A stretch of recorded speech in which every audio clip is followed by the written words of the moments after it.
Hey, what's going on, man? What's going on, yo?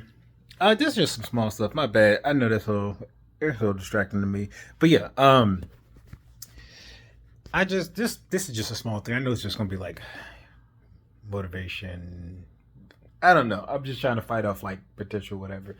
But my thing is just like I say if you got some stuff you want to do and it's gonna be tough. I say you have the capacity. You have the ability to do it. You do. You may not think you do, but for one, a don't go at other people's speed because you might fail. You might be better. You know you just don't know. But another thing is oh my bad. I guess let me explain that.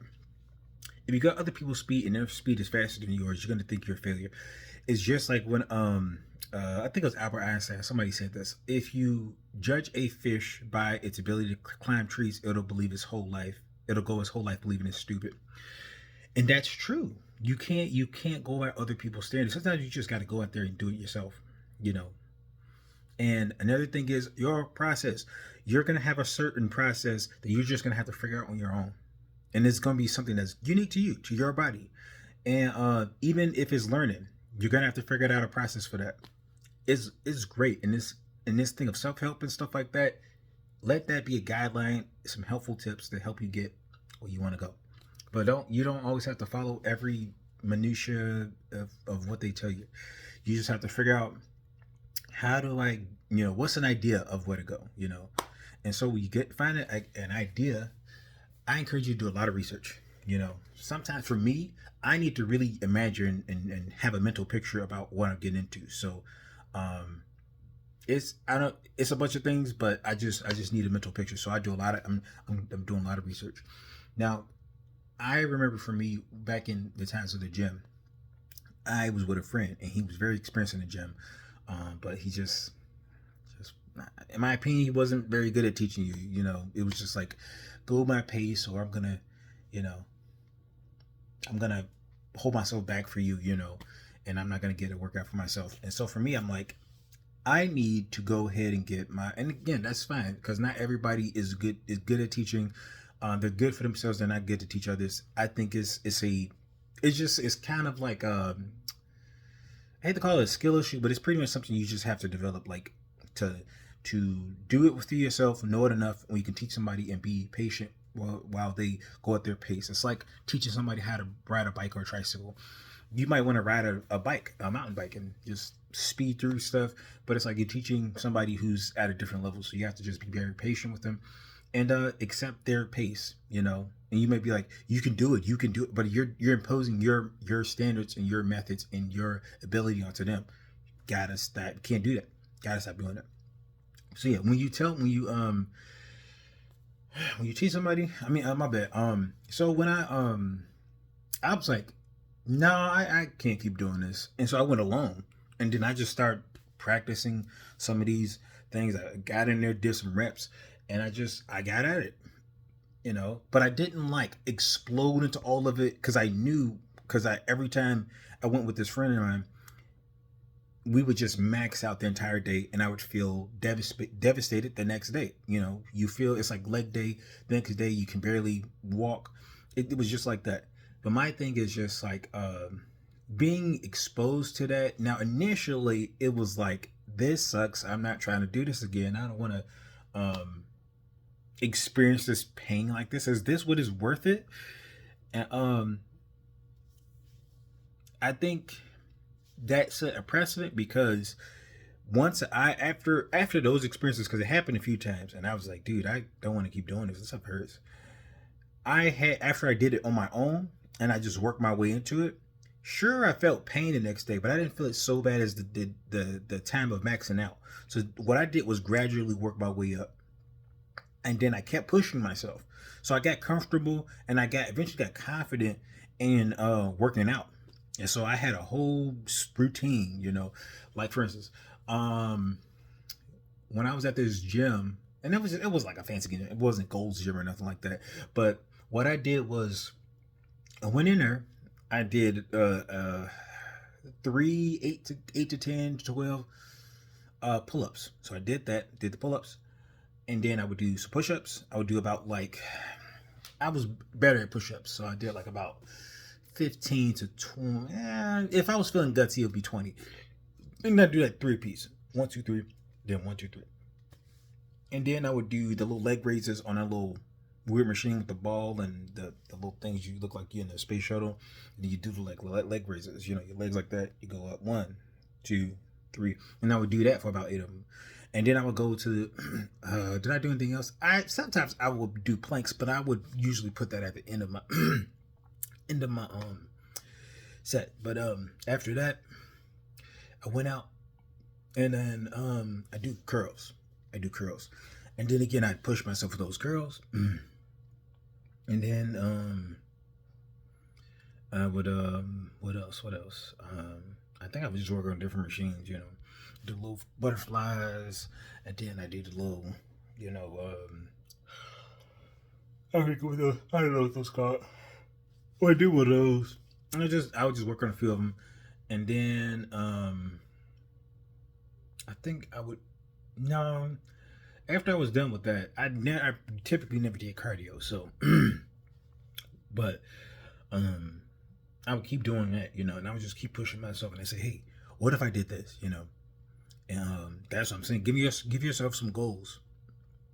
I'm sorry, for some reason I'm losing my voice, but keep working on it and keep at it, and just keep pushing your limits. Stop looking at other people and look at how great they are. They probably, for instance, this is like sports, right? And you say, oh, Johnny is doing exceptionally well. Well, for one, Johnny probably started earlier, and at the same time, they have this thing where not everybody's the same age. So Johnny is probably older than you, is probably doing better,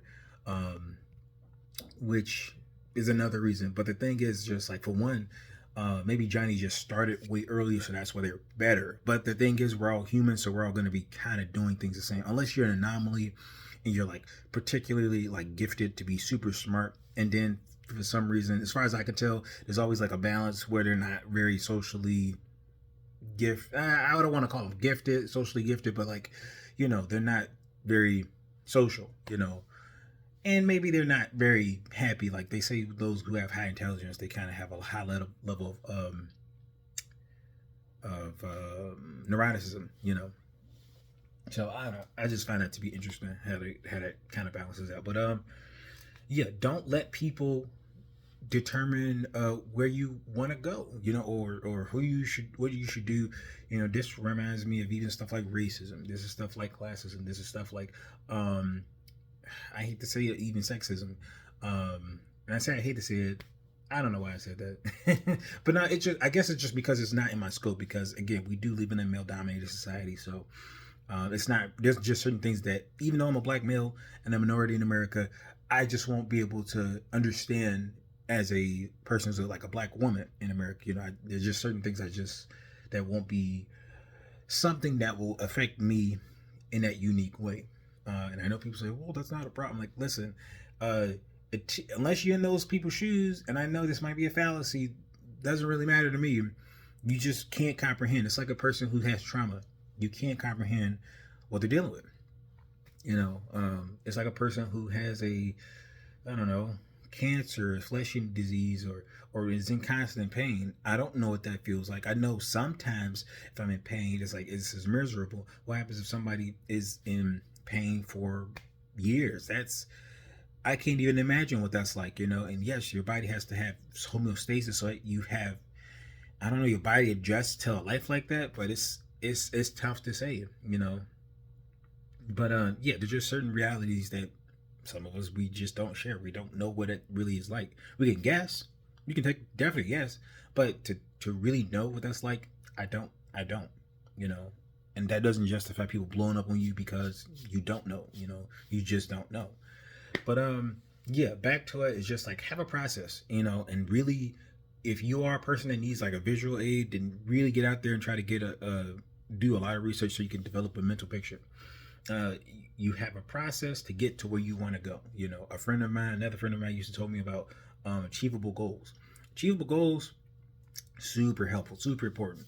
I think achievable goals are, I'm sorry, I guess I already said it, they are very important. You need to have, You need to have like little bite-sized, little small things. Even I think his name is James Clear, the dude from Atomic Habits.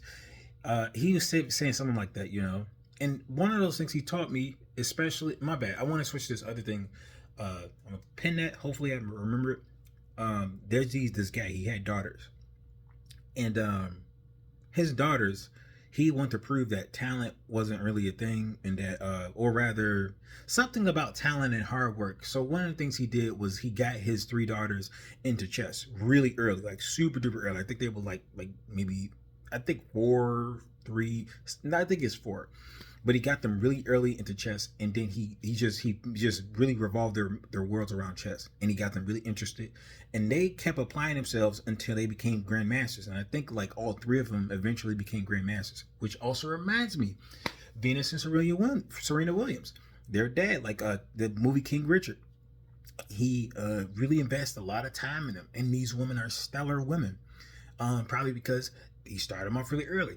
Naomi Osaka, if I'm right, I think that's another example. You start them off really young and don't burn them out, you know. And that's one thing I liked about this series about King Richard. Okay, let's grab that pen that we just grabbed. In that process, I totally forgot what I was trying to say with that one. But start young. If you're not starting young, just have achievable goals and just build up and keep building and keep building and keep building and keep building until you get to the place you want to go. It's not about, oh, I'm waiting for my golden ticket, I'm waiting for somebody to just grab me and be ironic famous. I think having the most control of your career and your success is the safest way to maintain it. Because if you didn't get it, you can't control it. You know, you see these ironic celebrities or the sweet cherry pie guy, they're feeling irritated because they're not really being acknowledged for their successes of other things. And also, it's obnoxious. You know, Hak Tua girl, I'm sure is nice now because she's young, but I'm sure 30 years from now she don't want to be Hak Tua girl anymore. She want to be, I don't know her name, you know, Stacy from accounting. You know, she wants to be an accountant girl, and they were trying to get her to go to OnlyFans, and she was like, "No, I'm not really about that." You know, she was just making a joke. You know, but yeah, it's just like you want to be in charge of your success. So part of that does mean if you have aspirate. For me, here's another one. Have high goals. Have high goals. You have high goals. Whatever thing you were trying to aim for, if you have high goals, you probably won't miss that goal. You know, you'll fall short of that high goal you had. And this is not to be confused with like having imposter syndrome or not believing that you got it. Like, these are just mental tricks to be like, oh, if I'm scared of success, then make your success higher so you just by proxy meet your success. You know, do these like little mental tricks so that you can you could just low-key succeed, you know, and you won't have to feel so bad like, dang, I'm not doing it right, you know. Like, oh, and another thing is if you're going through a lot, man, like, you know, they say with those who have high amounts of trauma, they have, I like to think they have a lot of resilience. You know, their levels of you know, self-deletion is much lower. And I think it's just because they have a capacity for dealing with pain and stuff. This reminds me of there's this place, I think it's somewhere up in this country.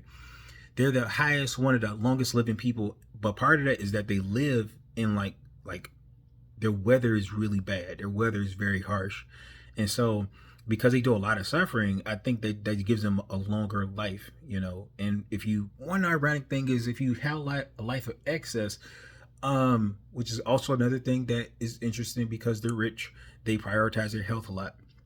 But if you have a life of excess, that doesn't help you very well, you know. Now there's other reasons why you get it, but like some people, they eat too much, so they develop diabetes. The body, as far as I can understand, can't process the sugar into insulin.